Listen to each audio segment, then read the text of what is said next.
Dans cette vidéo, nous allons voir comment le test est organisé. Première chose à savoir, le test dure 2 heures.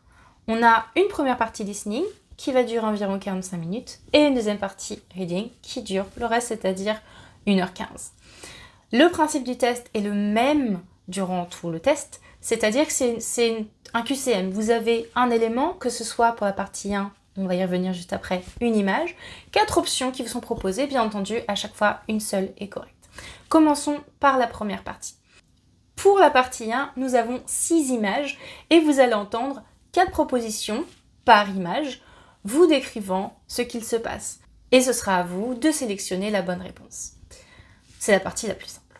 La deuxième partie, vous allez avoir une personne qui va vous poser une question ou vous affirmer quelque chose. Et cette fois-ci, ce n'est pas 4 possibilités, c'est 3. Mais c'est exactement le même principe. Troisième partie. Pour cette partie-là, il va falloir réussir à lire, écouter et répondre. Donc vous avez une conversation et à chaque fois, 3 questions sur cette conversation. Et pour chaque question, toujours le même principe, 4 réponses possibles. Les conversations s'enchaînent l'une après l'autre. Vous entendez votre conversation, répondez aux questions, puis vous avez un break parce qu'il va répéter ou elle va répéter chacune des questions avant de passer à la conversation suivante. Donc nous, on travaillera sur comment s'organiser, comment gérer son temps pour ne pas perdre en concentration et pouvoir aller d'une conversation à l'autre sans souci. Et enfin la partie 4, même principe que la partie 3, 3 questions, sauf que cette fois-ci, c'est pas une conversation, c'est une annonce, que ce soit une publicité, une annonce administrative, etc. Ça dure à peu près le même temps que vous avez dans la partie 3. Et encore une fois, nous verrons plus amplement dans les vidéos suivantes et dans les cours les techniques pour réussir à en venir à bout. Mais donc, gardez en tête, c'est toujours une question dont vous pose une question et vous avez 4 réponses possibles, une seule est juste, ou 3 réponses possibles pour la partie 2.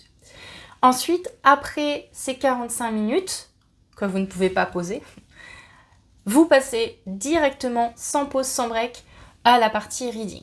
Ici, c'est donc à vous de gérer vos 1h15, de passer d'une partie à l'autre, etc., de vous organiser comme c'est le mieux pour vous. Ça, on gardera ça en classe, en cours, et on verra comment vous allez vous adapter par rapport à ça. Donc, on a une première partie qui est la partie 5. Dans cette partie, vous avez toute une série de 30 questions de grammaire, principalement de grammaire, un peu de vocabulaire, mais c'est surtout de la grammaire. À chaque fois, vous avez une phrase à trous avec un espace et il faut trouver le mot qui va manquer. Donc, on a plein de notions de grammaire. En revanche, on en a plein, mais c'est toujours les mêmes qui reviennent. Et vous verrez que dans les vidéos de la formation, c'est facile d'en venir à bout et d'aller vite. Pour la partie 6, même concept. Cette fois-ci, c'est pas une phrase que vous avez qu'un trou, c'est un texte et vous allez vous retrouver avec 4-5 espaces manquants. Même concept, 4 mots manquants possibles ou une phrase. Et puis, vous avez bien entendu une seule réponse possible. Et enfin, la dernière partie, la partie 7, qui est celle où vraiment il faut qu'on gagne en concentration, il faut gagner en efficacité pour les parties précédentes. Vous avez cette fois-ci des textes complets qui ne sont pas des textes à trous, c'est de la compréhension de texte, littéralement, de la compréhension de texte. Vous avez donc, que ce soit 2 questions, et ça va augmenter au fur et à mesure, des questions sur le texte. Maintenant, on commence avec un texte, puis on va arriver sur 2 textes, des questions. Donc déjà, on commence à devoir analyser les textes et pas se laisser piéger par des réponses qui pourraient être évidentes. Et ensuite, on arrive sur la fin, qui sont les derniers textes. Cette fois-ci, on n'a plus 2, mais 3. On verra ça ensemble. Ça va marcher, pas de problème. Faut juste choper les petites techniques pour aller vite. Enfin, je vous rassure, ce sont toujours les mêmes notions de grammaire et de vocabulaire qui reviennent. Il faut donc cibler les bonnes et les travailler. Ça va beaucoup plus vite que si vous appreniez toute une notion de grammaire. Par exemple, si on parle des temps, on va se cibler sur différents temps, mais plus que ça, on ne va pas faire des leçons entières sur les temps, sauf si vous prenez des cours.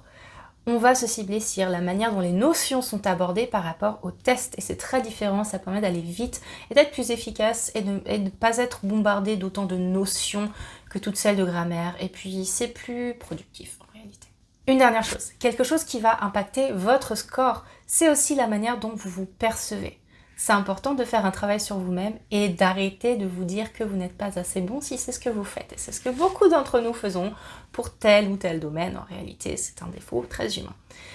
Il va falloir booster votre confiance en vous. On va faire ça ensemble ou alors avec votre entourage. Et vous verrez que votre confiance en vous-même, plus le travail qu'on va faire ensemble, vous allez déchirer le toit.